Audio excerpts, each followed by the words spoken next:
सादर नमन परम प्यारे राम परम पूज्य गुरुजन परम दिव्य आत्माएं और आप सबके मंगल आशीष लिए परमेश्वर कारण कृपा करके अपने श्री चरणों में लेके आए हैं। उनका बारंबार धन्यवाद, अनंत अनंत अनंत बार धन्यवाद गुरुजनों की अकारण कृपा कि वे अपने श्री चरणों में लेके आते हैं। उनका अनंत अनंत धन्यवाद, बहुत बहुत धन्यवाद। और बहुत अनूठे लीलाएं खेलते हैं। सो वो समझ पाए तो बात ही क्या है। बट बहुत ही सुंदर दिन रहा और महाराज श्री की बहुत ज़्यादा कृपा चल रही है और लग रहा है कि जो वे कुछ विशेष कार्य करवाना चाहते हैं अब शायद उनको वो उनको मतलब मुझे मिल चुका है और कहीं ना कहीं अब शांति है। नहीं तो बहुत अनरेस्ट था बहुत दिनों से, पर अब आई गेस पूरा तरह से बढ़िया है। क्योंकि मेरा तो अपना कुछ नहीं है। मुझे तो कोई न कार्यक्रम न कुछ चीज़ का ऐसा नहीं है कि मैं करूं या ऐसा कुछ करें, बट उनकी इच्छा है। उनकी इच्छा है तो फिर इसलिए जिस भी तरह से वे करवा रहे हैं करवाएं। आज संक्रांति है और आज पहला हम लोग ऑनलाइन जॉब करने जा रहे हैं इस बैठक के तुरंत बाद। 5 से 6 लिंक दिया जा चुका है। व्हाट्सएप पे जो लोग हैं उनको भी लिंक दिए जा चुके हैं और यहाँ पर फेसबुक पर भी लिंक दिए जा चुके हैं। पधारना चाहे पधारिएगा, नहीं तो 5 से 6 हम लोग सब बैठेंगे। आज पहली बार हम लोग ऑनलाइन जॉब के लिए बैठेंगे। बहुत मज़ेदार बात होती है। ये सब इच्छाएं पीछे हो रही होती हैं और और फिर इस तरह के कार्यक्रम आते हैं। ये मुझे इसका यकीन होता है कि ये जो चल रहा है ये ज़रूर पीछे पीछे कोई इच्छा कर रहा होगा या महाराज से कह रहा होगा। मैं इसका डायरेक्ट प्रूफ अभी भी देती हूँ कि हम लोग आज श्री अमृतवाणी जी की थी बैठक और आज तो महाराज ने बिल्कुल सबको कहा कि अमृतवाणी जी लेके आइए, पेंसिल्स लेके आइए, कलर पेंसिल हाईलाइट जो भी है लेके आइएगा। और फिर हम सब ने बैठ के जो इनकरेक्ट प्रोनाउंसिएशन होती है वह किया, उसको ठीक किया और वह उसको प्रैक्टिस की। ठीक कैसे बोल सकते हैं उसको तोड़ के लिखा।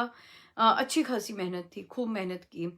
सो यही कहा कि क्योंकि मंत्र है श्री अमृतवाणी जी महामंत्र के रूप में और औषधि बनती है, ये पूरा ग्रंथ ही मंत्र बनता है। सो इसलिए अगर इसकी प्रोनाउंसिएशन सही नहीं है तो फिर इसमें वो मंत्र नहीं बनता। सो इसलिए उसे मंत्र बनाने के लिए, ताकि सबको वो औषधि मिले, वो करने के लिए ज़रूरी है कि हमारी उच्चारण सही हो। सो वो बहुत, तो उसमें बैठक खत्म होने वाली थी तो कहते अनुपमा एक बात बताऊं। एक साधिका जी कहते उनको ज़रूर। कहते मैं ना कल ही महाराज से कहती कि महाराज मेरा किसी तरह से ये उच्चारण ठीक करवा दीजिए, और देखो आज आप ये करवा रहे हैं। मैंने कहा हाँ ये नई बात नहीं है। आप लोगों की महाराज से बात होती है और वे कहते चल भाई चल भाई। सो इस तरह से बहुत ही प्यारा रहा और बहुत उत्सुक, बहुत एक्साइटेड।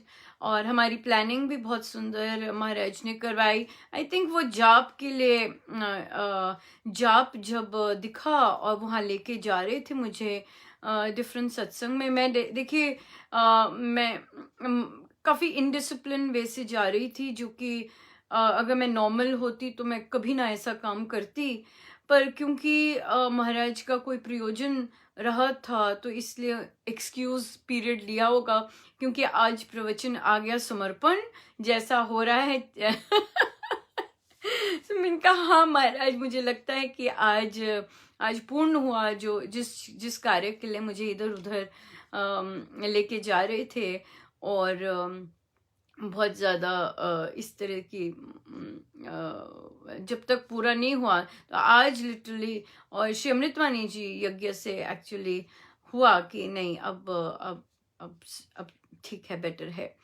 तो अब बहुत बार बता दिया जा चुका है, बहुत डिटेल में भी कर दिया जा चुका है उच्चारण का।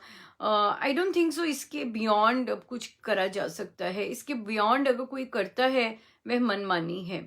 हाँ, किसी को पता ही नहीं है और फिर से वही चीज़ें कर रहा है तो टोटल मनमानी ही कहेंगे।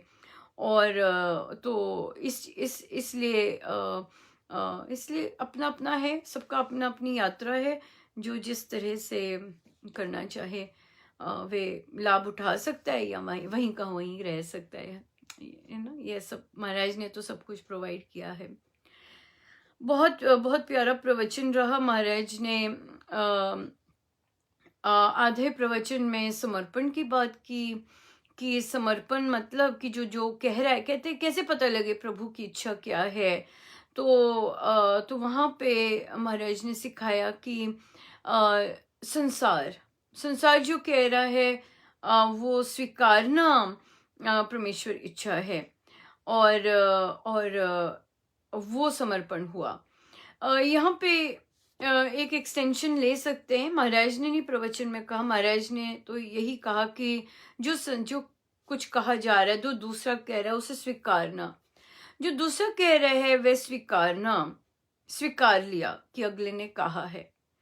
अब उस पर चयन वही करना वो हमारा बनता है कि क्या। फॉर एग्जाम्पल, अगर कोई नेगेटिव चीज बोल रहा है, लेट्स से साधना की बात करते हैं, कोई आपको साधना से रोक रहा है, मना कर रहा है, ठीक है, स्वीकार लिया कि अच्छा भाई तुम मना कर रहे हो, ठीक है, तुम्हारा स्वीकार लिया। अब वो चयन मेरा बनता है कि मैं अब साधना अगले के कहने पे बंद कर दूं या फिर मैं चलती जाऊं।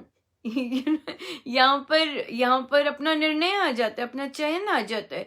पर जो समर्पण की बात है, स्वीकारना कि हाँ मैंने स्वीकार लिया आप जो कह रहे हैं, ठीक है, बट चयन करना कि मैंने साधना करनी है या रोक देनी है अपनी, जस्ट बिकॉज दूसरा ऐसे बोल रहा है। तो वहां पे आ जाती है गुरु आ गया। मेरे गुरु क्या कहते हैं ऐसी परिस्थिति जब आए?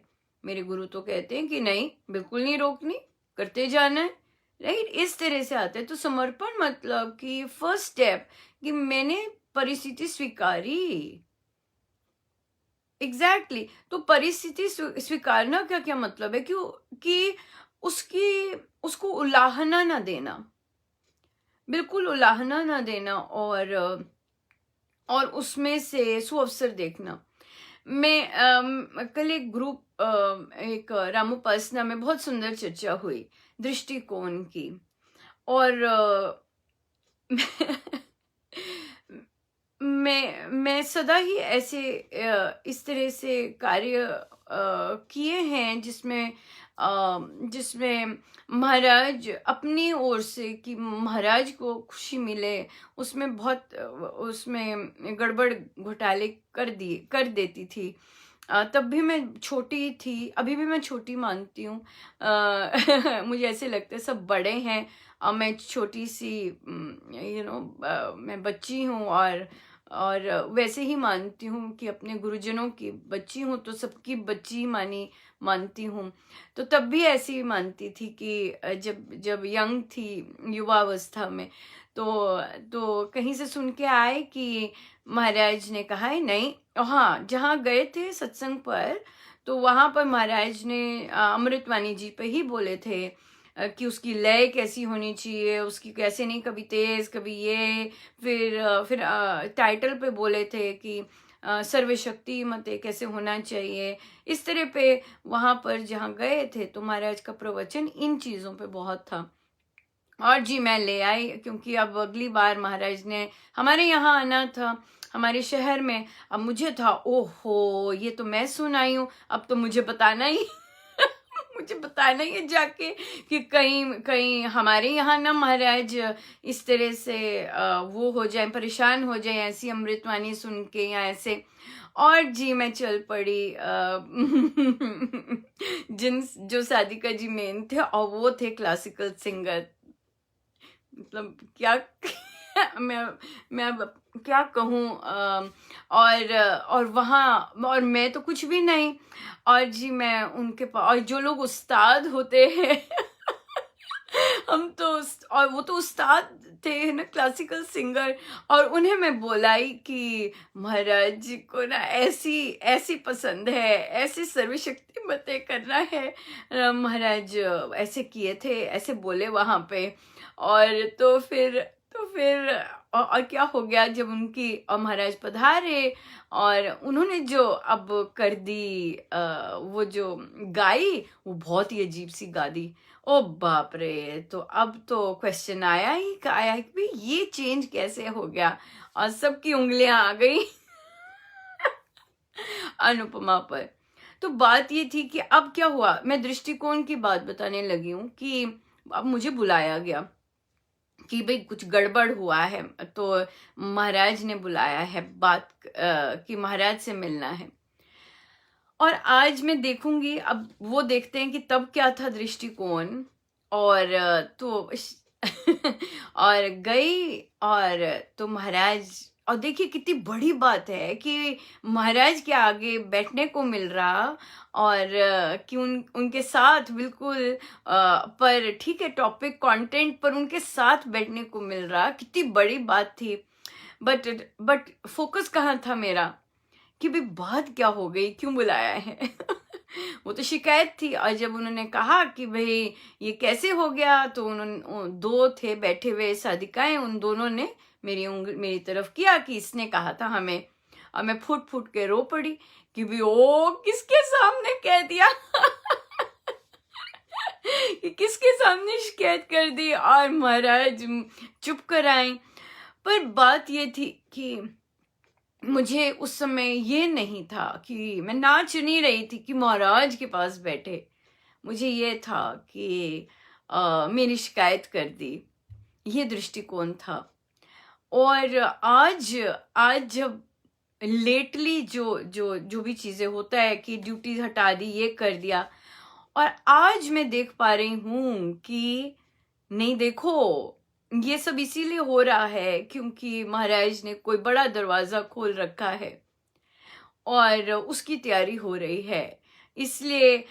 या फिर महाराज अपने श्री चरणों में लेके गए, इसलिए अब आज फर्क नहीं पड़ा कि किसी ने इस तरह कहा, क्यों? क्योंकि पता है कि महाराज मिले। बट कितने वर्ष लग गए ऐसे दृष्टिकोण बनने में कि महाराज जो हुआ, महाराज ने ये दिया, या महाराज अपने पास लेके आ रहे, या महाराज उनके प्रवचन मिल रहे मुझे, और तो क्या हुआ वो हो गया, तो क्या हुआ वो हो गया।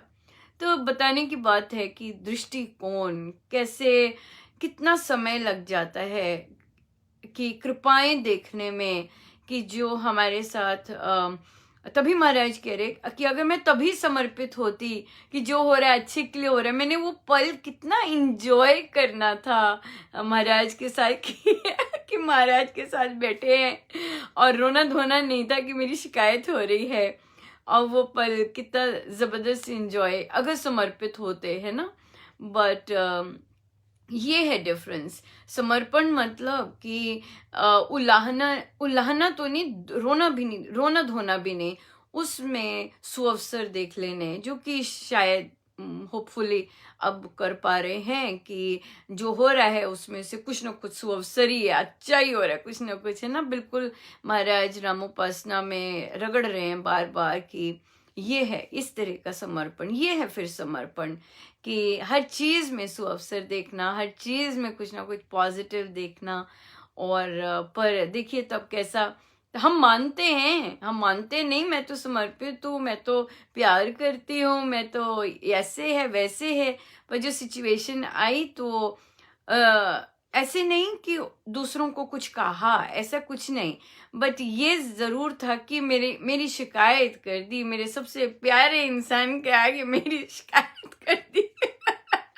ये भूल गए कि उनको तो सब पता ही हो, तो जानी जान है, उनको उनको तो सब पता ही है। सो पर या यही चीज़ें तो ग्रोथ करती हैं। और महाराज क्योंकि कच्चे साधक हैं, इसीलिए इतना समय लग गया। अगर पक्के होते तो जल्दी हो जाता। बट एटलीस्ट ऐसा तो कर सकते कि बच्चे पक्के हो सकते हैं, है ना, कि या नए साधक जो है वो पक्के आते ही पक्के हो सकते हैं। उन्हें हमारी तरह, मेरी तरह इतनी देर ना लगे ये देखने में कि नहीं, जो हो रहा है अच्छा ही हो रहा है। है ना, इतना समय ना लगे। तभी जो संगति है वो कितनी सुंदर होती है कि हम टोटल विश्वास करें कि नहीं, जो हो रहा है वो महाराज जी करवा रहे हैं और भले के लिए ही करवा रहे हैं, और पग पग पे साथ होते हैं। सो इसलिए जो हो रहा है इसमें ज़रूर कुछ ना कुछ अच्छा ही है। ये चीज़ है। या बहुत समय लग गया है ना, बहुत समय लग गया, पर या लगे रहे तो कृपा है उनकी। बहुत मेहनत, तभी कह रहे हैं कि बहुत मेहनत करनी पड़ती है हमारे गुरुजनों को। जिस तरह की हमारी सोच बनी होती है, जिस तरह की हमारी सोच विकृति होती है, नहीं तो एक बार समर्पण जिसने कर दिया वो हो गया, उसे ऐसी उधेड़ बुन में आना ही नहीं पड़ता, रोना धोना ही नहीं पड़ता, पीड़ाएं नहीं होती। और इसी पे हमारा आएगा, आज का प्रश्न भी आएगा, वो हम कंटिन्यू करेंगे। राइट, सो वंस अगेन आज संक्रांति है और आज हमारा पहला ऑनलाइन जाप आरंभ होगा 5 से 6 बजे, और हम उसका भरपूर आनंद लें। और हम चलते हैं क्योंकि हमारा इसके बाद जाप भी है। लिंक दे रखा है जूम का, जो पधारना इच्छुक होंगे पधारने के ज़रूर आइएगा, और बाकी अपने आप कर सकते हैं। हम सब भी कर रहे होंगे, आप भी मिलके कीजिएगा। सो हम सभी होंगे फिर, राइट, हम सभी होंगे। सो आइए चलें, पृष्ठ है 458, 8वां प्रसंग। किसी ने कहा कि जाप भी हो गया जी, अमृतवाणी की तैयारी भी हो रही है, महाराज के प्रवचन भी हो गए, भजन भी कर लीजिए। देखिए, भजन जब हम सत्संग 1 घंटे का करते हैं, वो हमें करना है, राइट। भजन यूजुअली हम चुप करके सुनते हैं, और अगर भजन और पूज्य श्री गुरुदेव के प्रवचन का कंपैरिजन किया जाए तो हम पल भर भी नहीं सोचेंगे, हम सीधा जाएंगे कि हमें प्रवचन मिले, ताकि हम हम सीखें, और जो गुरुजन हमें सिखाना चाहते हैं वे सिखाएं। एक और बात भी बहुत बड़ी आ रही थी, जो कि बहुत इम्पोर्टेंट भी रहेगी, वो ये कि जो बच्चे हैं वो उनका सीधा संपर्क महाराज से होगा। इससे क्या है कि भटकने की गुंजाइश नहीं होगी। जब गुरुजनों को उनके श्री चरणों में बैठ के हर रोज उनके प्रवचन मिल रहे हैं बच्चों को और सभी को, तो इधर उधर जाने का कोई मतलब ही नहीं बनता। सीधा महाराज जी तो दे रहे हैं, तो इधर भटकना। हमारे पास आज एक प्रश्न आएगा, और उससे हम देखेंगे कि बच्चे इन्फ्लुएंस होते हैं, और इधर उधर इन्फ्लुएंस होते हैं, और जो उनको इतना बड़ा दरबार मिला है, कैसे हम उनको वहीं डायरेक्ट कर सकें, ये बहुत इम्पोर्टेंट बात है, राइट। सो हम चलते हैं 8वां प्रसंग। एक नगर में एक ज्ञानी ब्राह्मण निवास करता था। पेज 458। वह सभी शास्त्रों का ज्ञाता और अद्भुत प्रतिभाशाली था। उसके पास अनेक विद्यार्थी विद्या उपार्जन के लिए रहा करते थे। वह अपने पांडित्य से सारे देश में प्रमाण माना जाता और पूजता था। एक बार एक शंकराचार्य उस नगर में आकर विराजमान हुआ। वह भी भाष्य त्रय का ज्ञाता धुरंधर विद्वान था। लोग उसको वेदांत सूर्य कहा करते थे। कहा जाता था कि आचार्य जी ने 4 महावाक्य अनुभव किए हुए हैं और वह साक्षात ब्रह्म है। वह आचार्य जब भी व्याख्यान देता तो शास्त्रों की पंक्ति पर पंक्ति बोलकर प्रमाणों को पुल बांध देता। उसके ग्रंथ ज्ञान की, वेदांतवाद की, चमत्कारिक तर्क वितर्क की, सूक्ष्म विचार की और सुदृढ़ मनन की नगर में जहां जाओ वहीं प्रशंसा हो रही थी। एक दिन उस ज्ञानी ब्राह्मण ने भी आचार्य महाशय को अपने घर पर निमंत्रित किया। आचार्य जी पालकी में आरूढ़ होकर शिष्य मंडली सहित बड़े ठाठ से वहां पधारे। उस ब्राह्मण ने भी उनके आवभगत में कोई भी कमी ना छोड़ी। जब आचार्य ब्राह्मण के धर्म मंदिर में प्रविष्ट हुआ तो वहां उसने संगीत की सारी सामग्री सजी हुई रखी देखी। तब आचार्य ने कहा, ब्राह्मण, क्या आप संगीत शास्त्र भी जानते हैं? पंडित ने उत्तर दिया कि हमारे पूर्वजों ने भगवान की भक्ति की श्रुतियां गाने के लिए गंधर्व उपवेद की रचना की थी। वह संगीत शास्त्र ही तो है। वेदों का विद्वान बनने के लिए संगीत शास्त्र का ज्ञान प्राप्त करना बहुत ही आवश्यक है। सुगीत के साथ राम का आराधन करना अति सुगम है। यह सत्य है कि राम रसमय संगीत सागर में गोता लगाते ही उपासक को ब्राह्मी अवस्था प्राप्त हो जाती है। भगवान की महिमा के मनोहर गीत गाते ही मनुष्य के मनोमंदिर की सारी ममता माया नष्ट हो जाया करती है। ये सुनकर आचार्य ने कहा, भजन गाकर भक्ति करना द्वैतवाद है। द्वैत में ही भक्ति उपासना का विधान है। परंतु आप जैसे विद्वान को तो वेदांत वाक्य मनन करना चाहिए। भजन पाठ, कीर्तन, गायन आदि तो अबोध जनों का काम है। ये बाल कर्म आप जैसे पंडितों को नहीं शोभा देता। इस पर ब्राह्मण बोला, महाराज, मैं भी एक अबोध बालक ही हूँ। यदि आप चाहें तो मैं आपको अपनी बाल लीला दिखाऊं। आचार्य की हाँ पर ब्राह्मण ने राम रस ने सुगीत सुर सहित गाने आरंभ कर दिए। ऐसा समय बंधा कि पद गाते ही वह विद्वान ब्राह्मण गदगद होकर नृत्य करने लग गया। आचार्य भी अपने सारे शिष्यों सहित उस रास में साथ देने लगा। वह अनोखी राम रास मध्याह्न को आरंभ होकर दिन के तीसरे पहर की समाप्ति पर जाकर समाप्त हुई। इस बीच में देश काल की किसी को कुछ भी ना कल्पना फुरी। सभी सज्जन सुर रस में एकाकार बने रहे। ऐसे शांत और समता भाव से उत्तर कर आचार्य ने उस ब्राह्मण को गले लगा कर कहा, प्यारे, हमने पिछला सारा काल शब्दों पर घोटा लगाते ही बिताया। केवल कोरी कल्पना को ही कल्याण का कारण माना तथा व्यर्थवाद और वाक्य जाल को ही यथार्थ ज्ञान समझा। परंतु परमात्मा का प्रेममय परमानंद पद तो आज ही पाया है। ये सत्य है कि भक्ति धर्म रसमय है, सन्मार्ग है, सबके लिए सुगम कर्म है और शांति तथा समता का दाता है। बिल्कुल।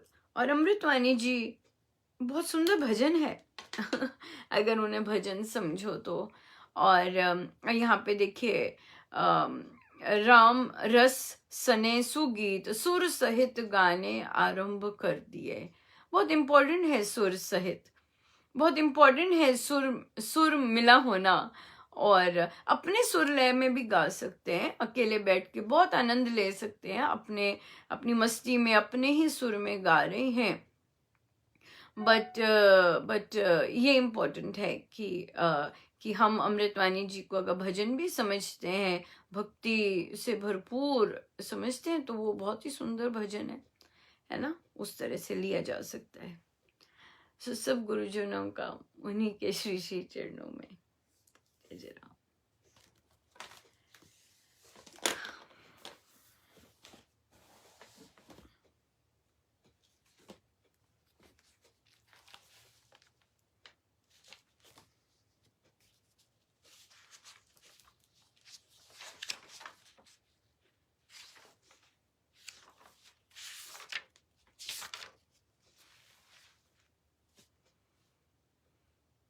गुरुदेव चरण कमलों में मुझे आप लगाए रखना जी, महाराज चरण कमलों में मुझे आप लगाए रखना जी, गुरुदेव चरण कमलों में।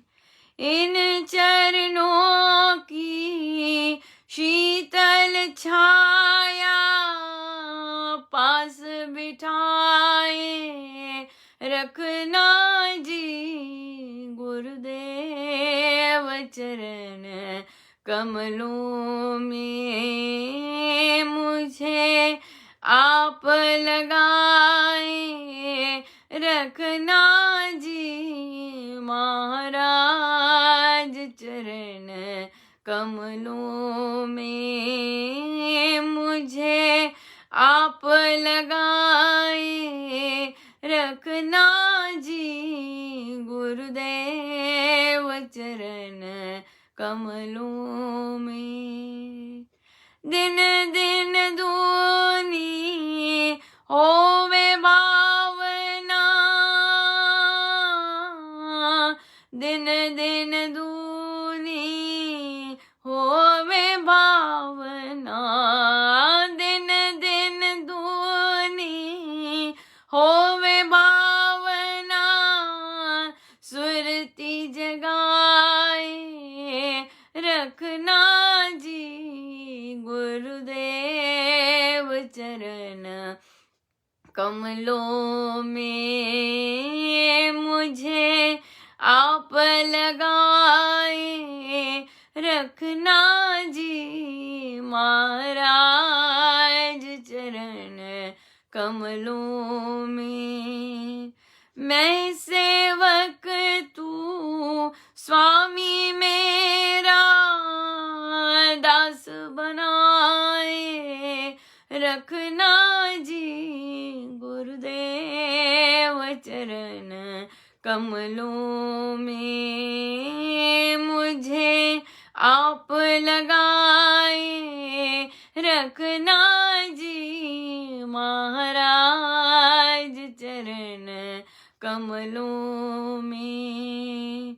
मन मंदिर में पूजा करूं मैं, ज्योति जगाए रखना जी, गुरुदेव चरण कमलों में मुझे आप लगाए रखना जी, महाराज चरण कमलों में मुझे आप लगाए रखना जी, गुरुदेव चरण कमलों में।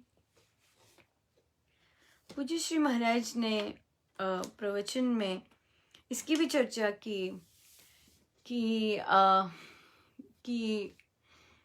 निष्काम कर्म की और ऐसे कर्मों की भी जो संतों ने निषेध कहे हैं, और ऐसे कर्म जो संत लोग करने को कहते हैं। और उसमें महाराज ने कहा धन्यवाद से लेकर स्वर्ग सुख तक की अपेक्षा त्यागने योग्य है। और महाराज कहते कि जो निष्काम कर्म संपूर्ण रूप से आरंभ कर देता है, उसका हृदय प्रेम से भर जाता है, क्योंकि जिसकी कामना ही कोई नहीं रही तो वो उसमें प्रेम ही भर जाता है। बहुत सुंदर था, बहुत ही प्यारा। कोट भी गया था इसका। बच्चों के ही प्रश्न है, वही लेते हैं। बच्ची ने पूछा था कि ईगो एटीट्यूड क्या होता है। तो कल हमने एंटन पे बात की थी कि एंटन जब होती है उसको भी, वो भी ईगो का एक रूप होता है, एक और रूप होता है ईगो का, और वो है भय, ग्लानि, अपने आप को हीन समझना, क्रोध आना। क्रोध ईगो का साइन होता है, वो उसी एंठन में ही आ जाएगा। जब एंठन इच्छा, मेरी मेरी इच्छा पूरी नहीं हुई तो बस क्रोध आ गया, वो चीज आ रही, वो मेरापन आ जाता है। पीड़ा, माइंड कर लेना, बुरा मान जाना, रूठ जाना, दर्द होना, है ना, पीड़ा हो जाना, फील बैड कर लेना, ये सब भी ईगो के रूप हैं। और ये दूसरा पक्ष है ईगो के रूप का। और एक तरफ एंठन, एक तरफ अपने आप को समझना, और एक तरफ दूसरी तरफ नेगेटिव, मुझे हो गया, मेरे साथ ऐसा हुआ, मुझे कहा। यहाँ पे मैं फिर से उस बच्चे को लाऊंगी जिससे हमने सीखा था, बहुत सुंदर। मैंने तो पर्सनली, कि जब हम फोकस में हैं, राइट, चाहे मेरी नीड्स के लिए, मेरी कामनाओं के लिए, डिजायर्स के लिए, मेरी नीड्स, जब मैं फोकस में हूं, राइट, या फिर मुझे ऐसा कहा, मुझे बुरा लगा, मैं हर्ट हो गई या हो गया, और मेरा तिरस्कार हुआ। अभी यहाँ पे भी क्या हो रहा है, यहाँ पे भी मैं बहुत ज्यादा डोमिनेंट है।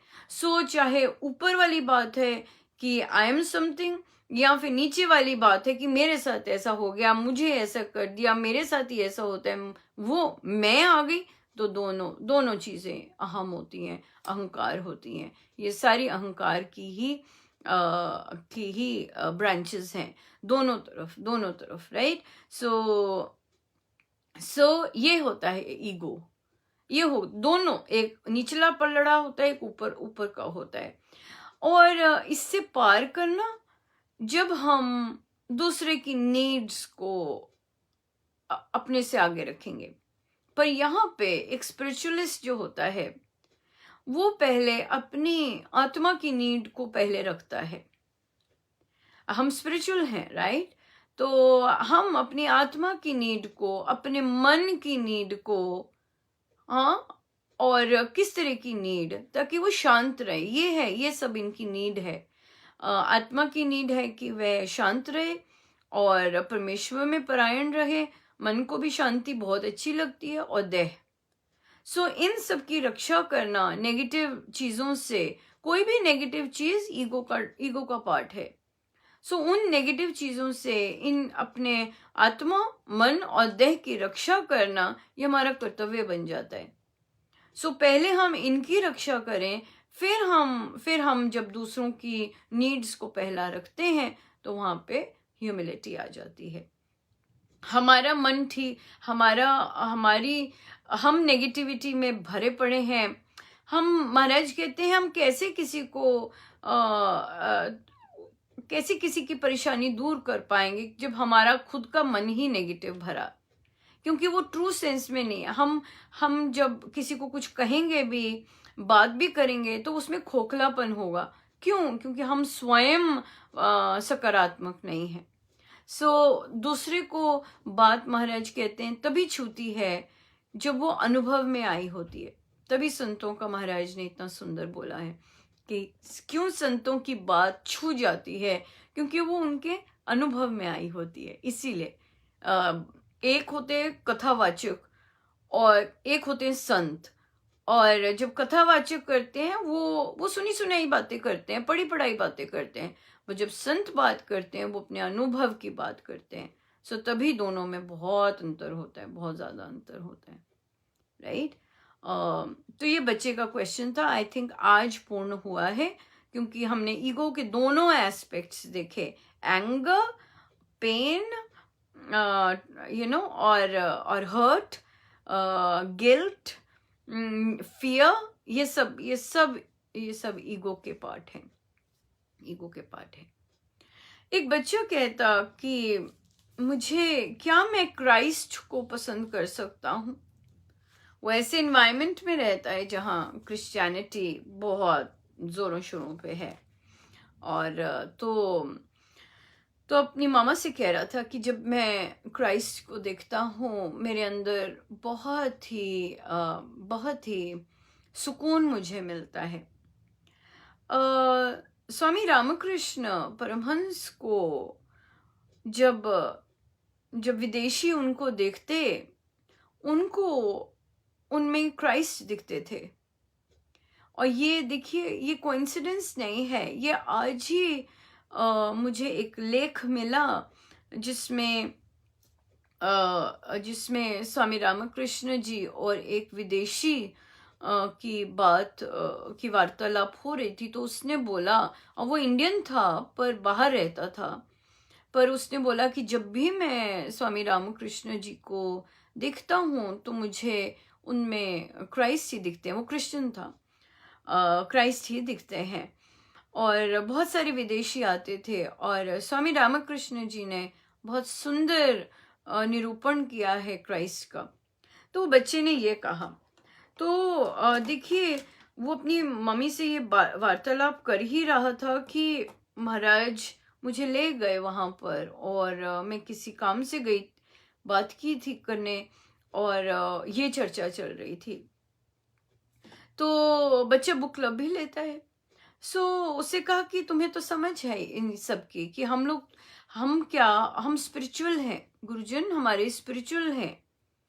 और क्राइस्ट हो, माँ काली हो, प्रभु हो, भगवान राम हो, भगवान श्री कृष्ण हैं, ये सब रूप हैं प्रभु के।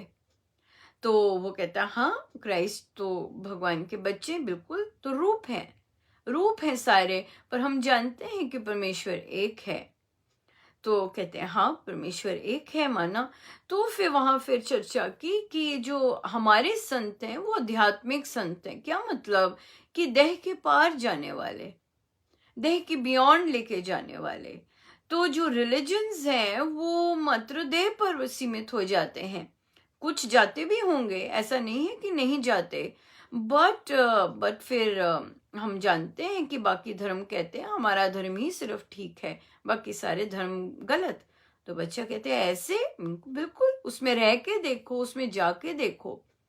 इसलिए बहुत इंपॉर्टेंट चीज है कि जब हमें ऊंची चीज मिली हुई है ना, इन पंथों से ऊंची चीज मिली हुई है, अध्यात्म मिला है। तो पहले अध्यात्मों को अच्छे से समझ लो और फिर निकलो बाहर। फिर एकदम पता लग जाएगा कि ये डिफरेंट पंथों की बात कर रहे हैं या अध्यात्म की बात कर रहे हैं। जो अध्यात्म की बात होगी वो हम आराम से अंगीकार कर सकेंगे। क्यों? क्योंकि हमें पता है कि हमारे महाराज तो आध्यात्मिक संत हैं और उन्होंने इसकी चर्चा की है। और हम आत्मा के बारे में जानते हैं, हम सोल के बारे में बात करते हैं, और बॉडी तो चेंज होती है। पहले अपनी जो धरोहर है उसमें पक्के हो जाओ, फिर बाहर जाओ, फिर जैसे मर्जी जहां मर्जी जाओ और देखो, पढ़ो। तो उसने बोला कि मैं क्या बाइबल भी पढ़ सकता हूँ? क्यों नहीं पढ़ सकते, बट तभी पढ़ो जब अपनी चीज पक्की हो जाए। जब अपनी चीज का पता नहीं, दूसरी चीज पढ़ेंगे तो फिर वहां कंफ्यूजन का है। तो देखिए कितने कितने मौके पर बच्चे से ऐसी वार्ता, और बच्चा माना, कहता हाँ पहले जो मुझे अपनी चीज है, या महाराज मुझे ये वाला है, इसके स्पिरिचुअल के बारे में। क्योंकि बच्चे मानते हैं कि स्पिरिचुअल आत्मा है और देह तो चेंज होने वाला है, फॉर्म्स डिफरेंट हैं, पर परमेश्वर तो एक है। ये जो चीज है, इन चीजों से बच्चों को महाराज का जब स्पर्श मिलेगा, ये जो चीज बच्चे डिविएट हो जाते हैं, चाहे विदेश में चाहे स्वदेश में, इधर उधर जाएंगे, इधर उधर भटकेंगे। और इससे अच्छा है कि सीधा महाराज के श्री चरणों में बैठकर उनसे सुने कि क्या चीजें जरूरी हैं और क्या चीजें नहीं जरूरी करनी चाहिए। और यही प्रयोजन है।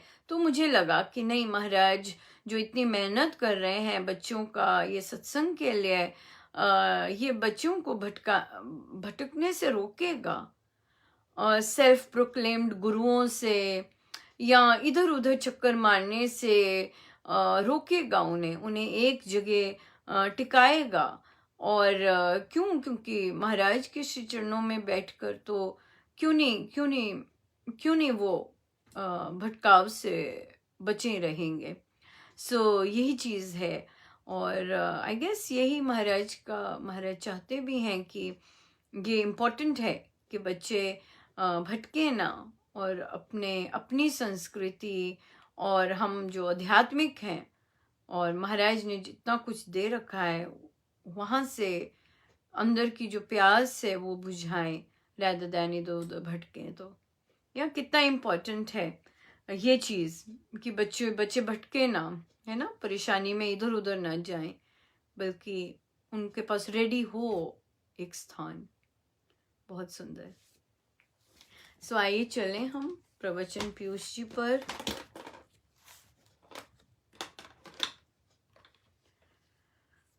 पृष्ठ है 460।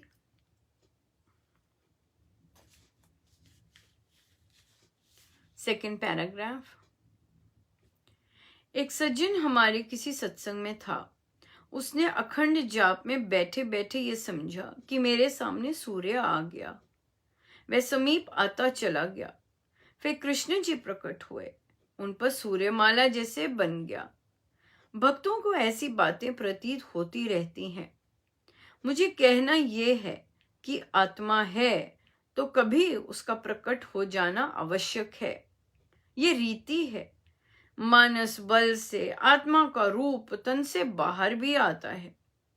ब्रह्म स्वयं मनुष्य को उठाते हैं। कदाचित ऐसा होता है। किसी का भाव ना होवे तो संत के उपदेश से उसको प्राप्त होता है। संतों का भक्तों का होना सदा ही अच्छा है। भक्त का रूप कभी कैसा और कभी कैसा ही होता है। समय के प्रभाव में लोग वेशों में बांधते हैं, बूढ़े भी होते हैं, जवान भी। वह कहीं भी रहे, जिनका अंतःकरण शुद्ध, वह हर जगह अच्छे होते हैं। परमेश्वर की पूजा का सभी मार्ग अच्छे हैं। बंदूक कंधे पर लिए अपने देश की सेवा के भाव वाले को प्रकट हो जावे और मस्तक पर तिलक वाला खाली रह जावे।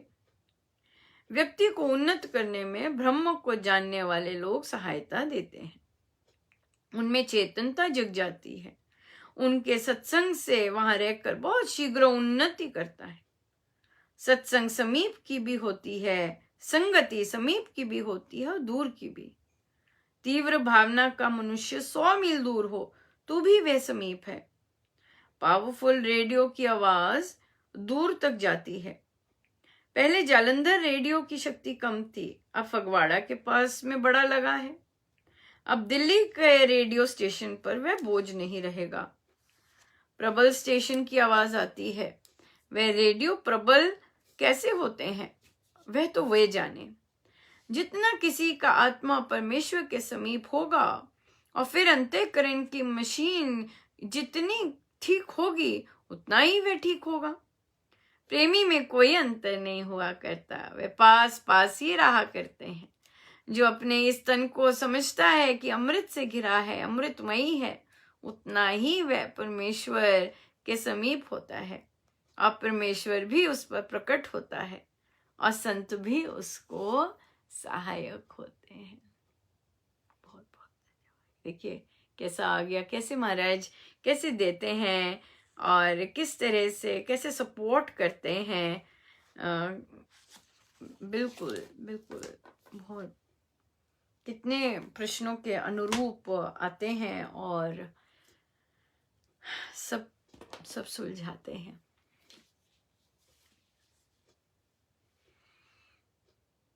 तो आइए हम सीधे होके बैठे। इसके बिल्कुल पश्चात हम लोग संक्रांति का जाप है जूम पर ऑनलाइन, जो भी अटेंड करना चाहें ज़रूर कीजिएगा। 5 से 6 रहेगा, 5 से 6 संक्रांति का पहला ऑनलाइन जाप हम लोग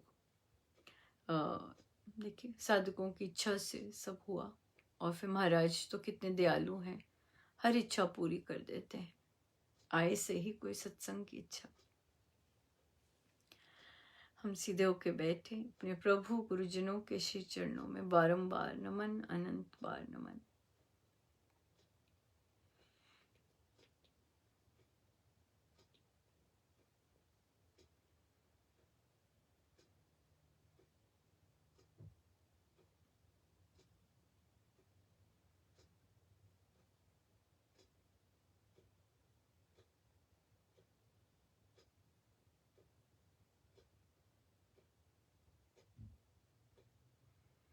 राम नाम का मनि मन उच्चारण करें और माने कि हम पर अनंत कृपा बरस रही है।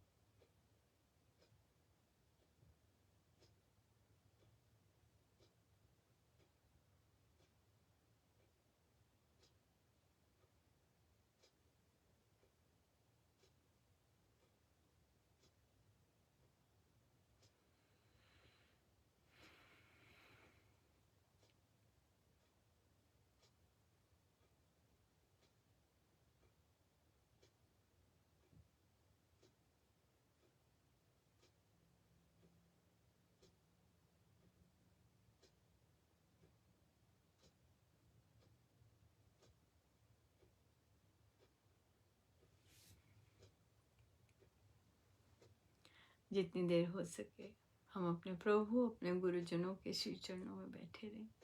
सब उनका, उन्हीं के श्री श्री चरणों में। जय जय राम, जय जय राम, जय जय राम।